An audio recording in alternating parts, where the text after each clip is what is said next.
Hey everyone, Coach Dave March here, and here for another episode of the Growth Mindset Podcast. And if you're new to us, then you probably don't know who I am. I'm Coach Dave March, author of the book Vision in Action. This is one of the books there. Been career coach, business coach, and I like to speak to different people that have great visions and great leadership. And today we have a special guest, Nicole, and Nicole is the founder and CEO of NRPR Group, not to be confused with NPR. Nicole, why don't you introduce yourself to the good people here? You got it. Yeah. So thank you. It's nice to be here, Dave. So, yeah, I am the CEO and founder of NRPR Group. We are headquartered in sunny California, Beverly Hills, but we also have offices around the country. We have team members in Chicago, New York, Northern California, Las Vegas. Very, very just proud. We've been around for 11 years, but I've been practicing PR for 26 years now. But yeah, we just celebrated 11 years this year, and we specialize in all things sort of from startup to grown up when it comes to businesses. So if you're a business that's ready to pivot and you want to change certain directions or open yourselves up to new markets, and you're not sure how to do that in terms of your narrative, we help position that. Also, we're well known for crisis communications. So hopefully, you don't find yourself in a pickle and that becomes the first time you ever use PR. We always tell everyone that if you have someone helping you with your PR along the way, it's like having insurance, right? You have home insurance and car insurance. It's like insurance for your brand, because if something does happen, again, some people are like, well, I've never had PR, but I'm in the middle of this crisis. So that is something that we definitely specialize in. But yeah, just very proud of the team, the growth over the years, and yeah, glad to be here. Awesome. Yeah. The crisis management piece is definitely something that people could definitely use, right? I mean, Oh, yeah. and in any crisis, in any situation, it's always better to be preventative than to be reactive. Yep. Yep. That's really what I try to preach. I try to tell people. It's unfortunate because most people don't listen to most.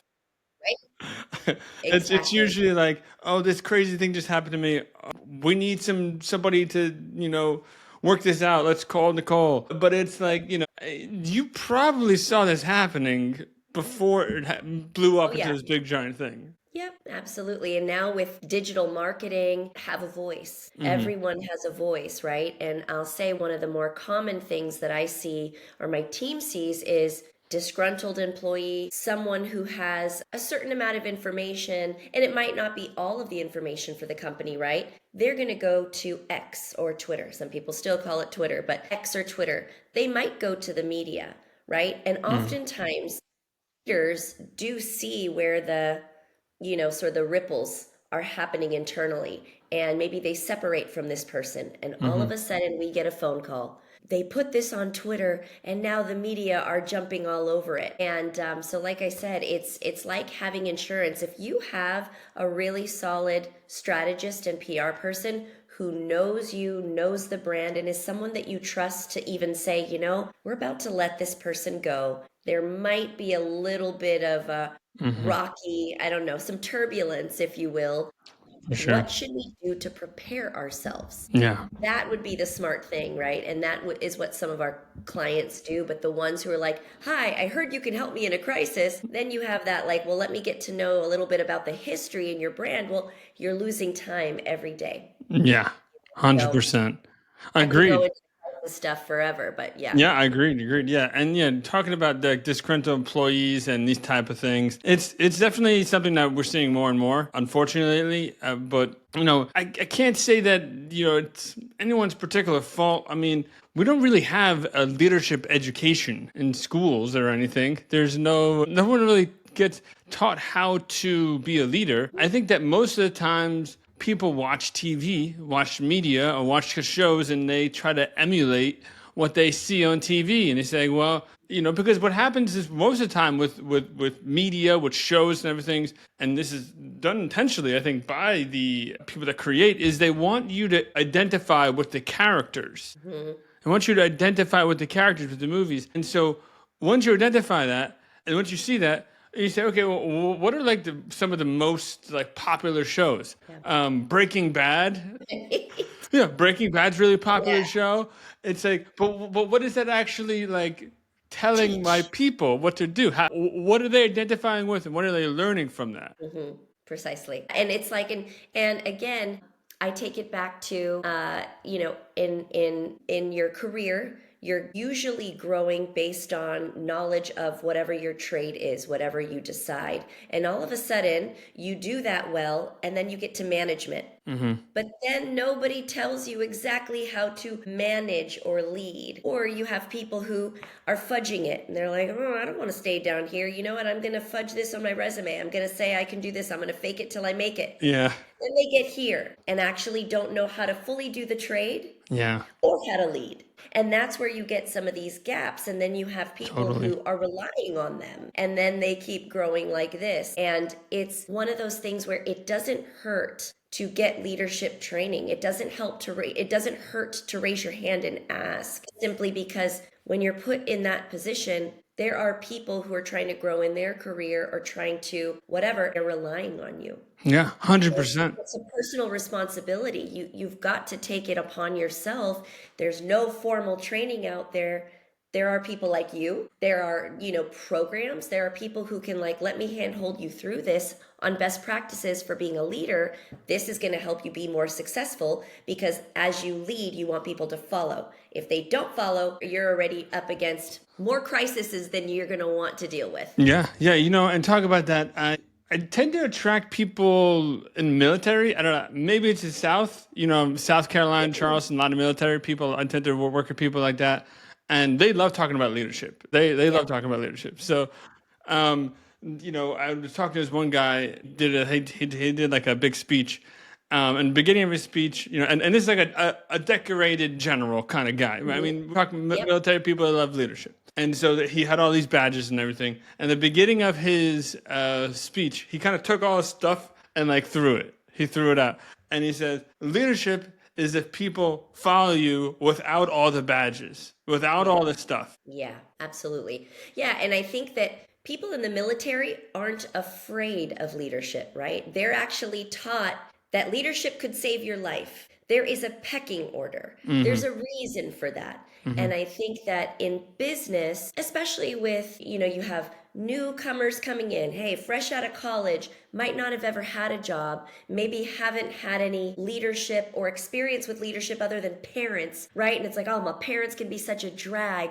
They're Yeah. telling me what to do. They don't understand that your parents are likely looking out for you too. There's a pecking order in the home. But if no one's really talking that through, then it Yeah. just feels like mom and dad are breathing down your neck. And then you get a boss and that guy's breathing down your neck, right? And True. so it's people in the military understand if I follow this, it could actually save my life one day. Yeah. And I think that if people really looked at that, I love the way it's kind of like, yeah, it just makes sense. In the military, you do this. Here's Yeah. who you listen to. Here's how you get your orders, right? Yeah. They're not afraid of it. I think in business and sometimes life, because it's not so in your face and obvious the way it would be in the military, Yeah. people are afraid Well, yeah. of Yeah, of leadership. course. But the real thing that I talk about with them, the real issue is the camaraderie that you feel as part of being part of a team, part of a unit. That's the real leadership. And you don't have that in business because majority of the time, I mean, hate to say this, but a lot of times people are just looking to kind of backstab a little bit in business. Sure. I Sure. mean, there's a lot of there's a Shark Tank. There's a lot of sharks, Yep. out Yep. there, and there's a lot of one-upmanship and everything in the boardroom in the business world, Yeah. and so that's kind of the one of the biggest differences between there's a lot of differences between the business Sure. and military, but what I think some of the best companies that are out there what they're doing is they actually build that kind of mission. Hmm. They have a mission. Yeah. And that's what they have in military. They have a mission, and everyone's on the same goal. And that's what I think it takes. We had another guy on the podcast recently, and I liked what he talked about. It's really just about Like, okay, there's a goal that's set, and then everybody is just attacking that goal. Mhm. The visual I like to see is like a metal peg, and then like each person like hitting a hammer on the same peg. Yeah. Yeah, Yeah. No, you know what? And I feel very fortunate to have been part of companies that are like that, that really get it. But it's also, it was the leadership, right? And I feel like that was kind of my training before going off on my own. hmm, I got to work for other people. I got to see what worked well, what didn't, what did I want to adopt from that, and what did I want to bring into my own. And totally. there are people. I worked for basically the company that put live television on mobile phones back in the early 2000s, when people are like, no one's going to watch a movie on your phone, Hmm. right? And so it took really, really great visionaries and leaders. And thankfully, in the early 2000s, they hired me, and I got to watch, as these sort of these and his sort of posse, right? The three founders, shout out to Philip, Paul, and Jeff, say, you know what? We see how this can work. We see where this is going to change and revolutionize things. And Moby TV was born. And everyone who joined that team, including me, I was just a PR manager at that time, we were like, we are going to change entertainment. We are Yeah. going to make it mobile. We're going to make it to where there's a connected home. So we were talking about the connected home well before anyone was actually doing it. And then Moby TV was powering it. And we felt, even when people were like, that'll never happen, press were like, send me a phone. There's no way. On 2G networks, no one's going to watch this. We're like, right. Imagine when 3G networks and 4G networks, Yeah. now here we are at 5. So that sort of, like, the leaders there, they continuously rallied us. We felt like there was something bigger that we were all just sinking our Hmm. teeth into. And then the executives from Moby TV all went off to Hulu, Netflix, and now are powering entertainment Yeah. now. Like, literally, Moby TV did do the thing, right? We set off on what we were going to do, but as a team, as a company whole, you could actually feel it. Everybody felt like we were all part of something bigger. We'd stay at the office late. Nobody had to motivate us and ask us to do it. We Yeah. were like, what are we doing next? So that's a good feeling, and you're right. You want to feel that, and that's, when you're in the military and you're doing things for your country and feeling that Yeah, yeah, it's true. pride. Yeah, it's a true. I mean, I always laugh because it's funny. It's like for some reason when your life's on the line and you're in a battlefield, people want to come together. I don't know That why. extreme, like, I survived. Yeah, Oh man, that's funny to me. definitely. Yeah, and there's just not there's not a lot of leadership out there that works on that. Um, there's right now especially, there's a lot of challenges in terms of bringing people together. Yeah. I think that diversity is our greatest strength, and diversity of thought, diversity of teams. Each person brings their own perspective and approach to the problem solving consciousness, if you will, Sure. of a particular project. And knowing how to work with your people to get the most out of them, and not from a negative point of view. It's like it's so hard. It's a very thin line almost, right? Because Sure. there's people that say that they're like, I'm trying to get the most amount of my people, and it's almost like they're just like ring cloths. They're trying to like squeeze everything out of their people, and it's like Sure. that's not what I'm saying. Even though it sounds like it's what I'm saying, it's not what I'm saying. Right. You know? Yeah. No, I think too, really, how do I say this?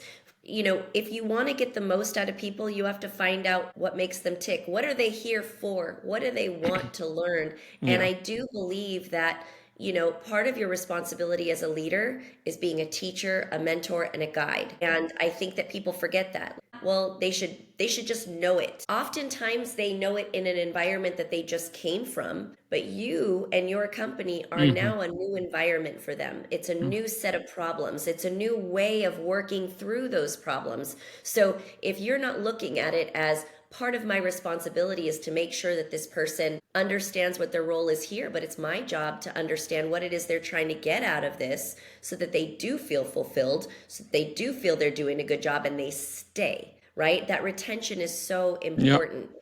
There are too many people who don't understand how painful it is until they experience it. Turnover. Yeah.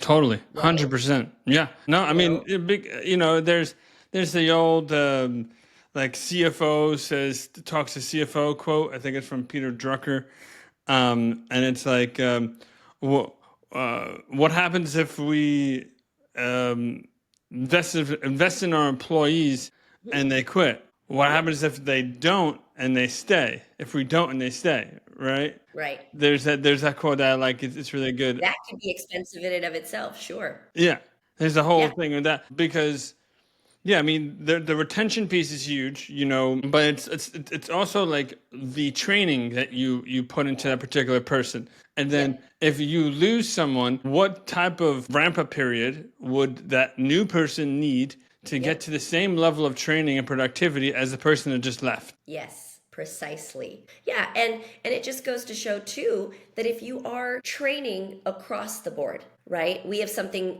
we have the same person for me. Again, NRPR has been around 11 years. Our head of operations, meaning my right hand in training and the person who basically helps onboard, has been with us 7 of the 11 years. So imagine training someone so well that they're helping with the training and putting things in place. I know that what's gone here has gone here so many times that my job is to help reinforce, but I'm not recreating the wheel. And I think retaining that person has been really important for the company, like because it's like, listen, you have all of it here in Yeah. terms of just what's going on with the baseline. And I don't mind that, again, if someone has been with us 4 or 5 years and you want to fly, listen, I get it. And I've even had that conversation where, you know what, go off, learn a few more things. You'll always have a home here. You were with us 4 or 5 years. Go learn some other stuff, and maybe you'll learn something that I don't know, and then you come back and then you bring even more value.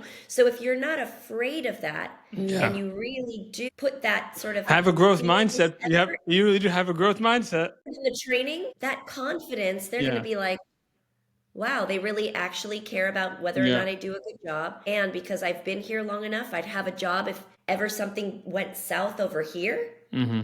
Yeah. So yeah, that's been part of our retention strategy. And I would say that like majority of the people on the team have been with us more than half of the company's life cycle. Hmm.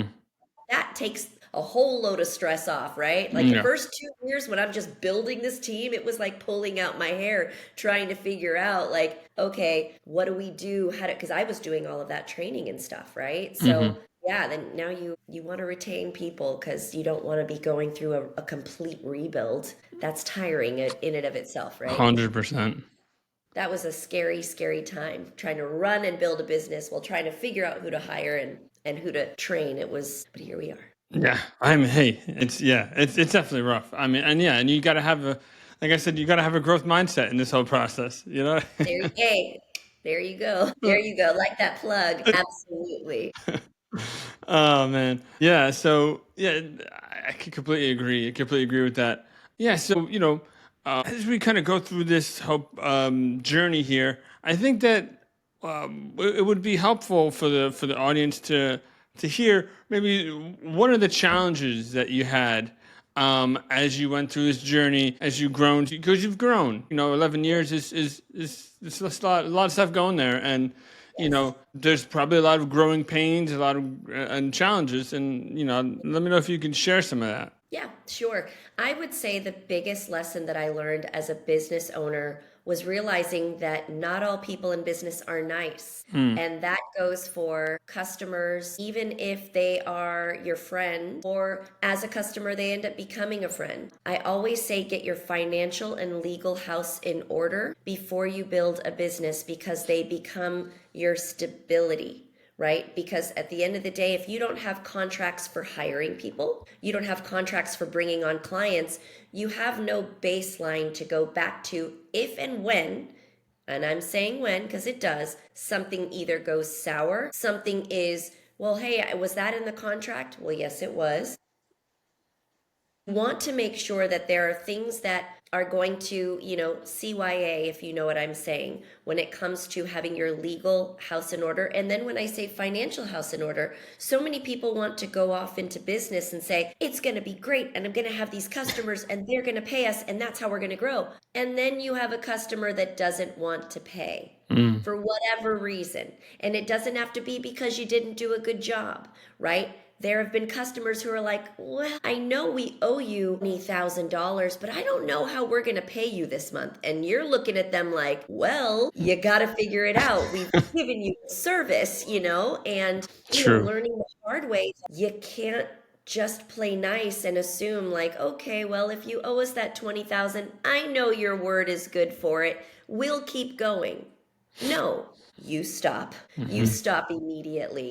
You make sure that's in your contracts and you let them know, listen, because again, you have other businesses who are also financially they get their finances from investors. If you're going off on your own, that money that they're not giving to you, you don't have an investor to go back to and say, hi, someone didn't pay me over here, but I've got to pay all my people. So I learned, I would say within the first year, there was a client that we took on. He said, my funding's coming. My funding's coming. Okay, no problem. Funding's coming. 3 months in, I'm like, you know what? You're just getting free work. He walked away, and that was painful because, again, I don't have investors. I had to outwork that work that we already did to be able to pay the people who helped do the work for this guy. And you know what? I let that be my lesson. But after that, it was like, if you're late, sorry that you're late. We're going to go ahead and pause and then we'll see what goes from there. But let us know when that funding comes through, simply because I have to pay my people, right? There's no one that I've ever hired that I can just be like, hey, they didn't pay us, sorry. No, I'm responsible for making sure that you get paid. I agree with So that, and making I a resonate with that for financial sure. house are in order. Those are painful lessons to Yeah, learn. I agree. I resonate with that for sure. I don't have any investors either. Yeah, Definitely just been working. How do you say bootstrapping the company? bootstrapping. Bootstrapping.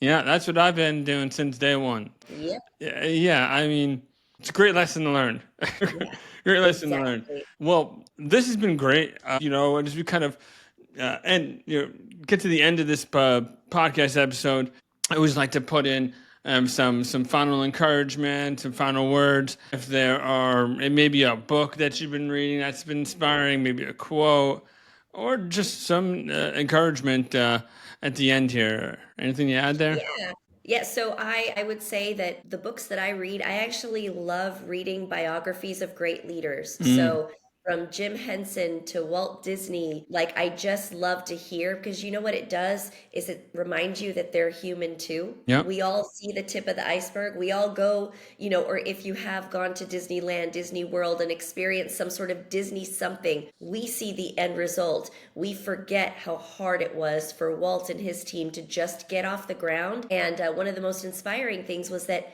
he brought sound to cartoons, right? And that was a big undertaking because no one had done it. And he started by making cartoon strips. And it was PR that actually helped him bring, I guess, attention to his very first cartoon. And so for me, as a PR person, I didn't know that, but I looked up to Walt as a leader. When I read that in his biography, it's like, that's right, they're humans. So I encourage you that, especially if you want to dig in on leadership, read stories about great leaders and remind yourself too that they went through hard times. So you got to prepare yourself. That's what it comes with leadership. You're going to be faced with trials and tribulations. So I guess that would be my words of encouragement, that if you hit a wall and you're like, why did I do this? Well, just know that as an entrepreneur, as a leader, you're given responsibility. And what that means is you're going to be faced with times where you'll be challenged. So dig in, get into it, and know that, you'll get through it. I love that. Actually, that's a great way to wrap this up, because that's what I believe in. It's about having an inspiring identity for others. That's what I was saying in the beginning. I was talking about having shows and everything, TV shows, and exactly right. Having things like Jim Henson, Walt Disney. These are inspiring identities. These are Yes. people that, if you consume this content, it's going to raise you up. Yeah. It really will, right? Like you Yeah. could sit and watch a Disney film and it's like, oh, I feel better today. Or, Yeah. just, I don't know, growing up watching so many of Jim Henson's, Yeah. Fraggle Rock. Oh Sorry, yeah. I'm dating myself, but like Hey. that and different movies. The Labyrinth, one of my favorites. But Yeah. it's yeah, they've built or they did build things that were inspiring, but they had their challenges. Totally, totally. Well, Nicole, thanks so much for being on the podcast here today. Is there a place people can find you? Are you on LinkedIn, things like that? Absolutely. So I'm on LinkedIn, Nicole Rodrigues with an S. And usually, if you type in Nicole Rodrigues and NRPR Group together on LinkedIn, I'll pop up at the top. It's just that's the easiest. If you want to find our company, it's nrprgroup.com or at NRPR Group across all social media handles. Or if you want to find me individually, at Nicole RPR across social media handles. So, yeah. Perfect. Well, thanks so much. And this is the Growth Mindset Podcast signing out. Thank you for having me. Bye bye. Bye bye.